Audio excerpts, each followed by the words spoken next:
नमस्कार। प्रस्तुत है आज का चिंतन। धन चुराया गया, रोता क्यों है?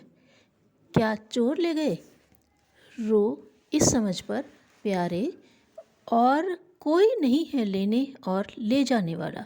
एक ही है, एक ही एक वह प्यारा, अनेक बहानों से तेरा दिल लिया जाता है।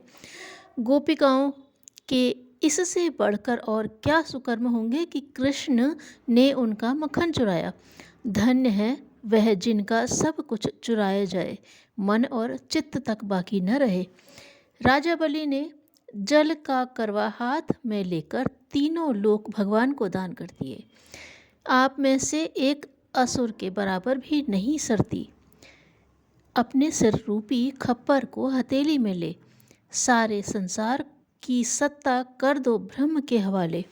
बला टली, बोझ हटा, और फिर ईश्वर को भी ईश्वरत्व देने वाले आप हो। सूर्य चंद्रमा भी आपके भिखारी हैं। लोग कहते हैं, जी भजन में मन नहीं ठहरता, एकाग्रता नहीं होती। एकाग्रता भला कैसे हो? कृपणता के बराबर बंदर की तरह मुट्ठी से पदार्थों को तो छोड़ते नहीं, और मुट्ठी में लेना चाहते हैं राम को। आखिर ऐसा अनजान भोला तो वह भी नहीं कि अपने आप ही हत्थे चढ़ जाए। जहाँ काम तहाँ राम नहीं, जहाँ राम नहीं काम। राम तो उसको मिलता है जो हनुमान की तरह हीरों और जवाहरातों को फोड़ कर फेंक दे।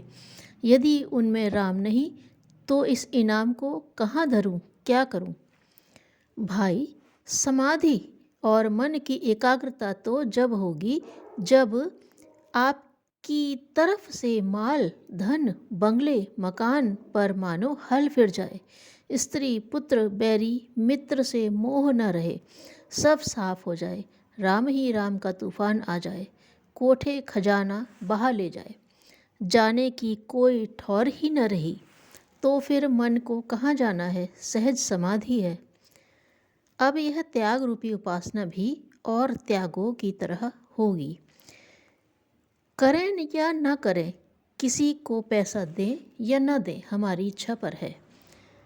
जो ऐसा समझते हैं धोखे में है। यह त्याग रूपी उपासना आवश्यक है। आवश्यक क्योंकि और कहीं शांति मिलेगी नहीं। वृत्ति तब तक एकाग्र नहीं हो सकती जब तक मन में कभी यह आशा रहे, कभी वह इच्छा। शांत वह हो सकता है जिसे कोई आशा और आवश्यकता खींच या घसीट न रही हो। अपने आप तो इन वासनाओं से पीछा छोड़ना ही नहीं। जब पल्ला छूटेगा आप ही छुड़ाना पड़ेगा। इसलिए जीने तक की आशा को भी त्याग कर मन को ब्रह्मानंद में डाल दो। एक दिन तो शरीर को जाना ही है। सदा के लिए तो पट्टा लिखवा कर लाए ही नहीं थे। आज ही से समझ लो कि यह है ही नहीं, और ब्रह्मानंद के सागर में शंका रहित होकर कूद पड़ो। आश्चर्य यह है कि जब हम इन कामनाओं को छोड़ ही बैठते हैं, वह अपने आप पूरी होने लगती है। जब दिल में त्याग और ज्ञान भरता है और शांति साक्षी बनकर विचार शक्ति में आती है, तो वही दुनिया जो माया का पर्दा हो रही थी, राम दर्शन की झांकियों का लगातार प्रवाह बन जाती है। वह लोग जो भेदभाव और अभेदवाद के शास्त्रार्थ में लीन हैं, उनको झगड़ने दो। इस अवस्था के लिए यह बुद्धि की छानबीन भी उपयुक्त नहीं। परंतु जब बुद्धि अर्थात सूक्ष्म शरीर के तल से उतरकर कारण शरीर में ज्ञान भाव का दीपक जलता है, तो यह झगड़े तय हो जाते हैं। और जब तक मनुष्य के अंतर हृदय में राम का डंका नहीं बजता, तब तक उसे न उपासना ही रस देगी, न ज्ञान, न वेद की संहिता का अर्थ समझ आएगा, न उपनिषद। प्रतिज्ञाहीन जीवन बिना नींव का घर है, या यूँ कहिए कि कागज का जहाज। प्रतिज्ञा न लेने का अर्थ है अनिश्चित या डामाडोल रहना। धन्यवाद।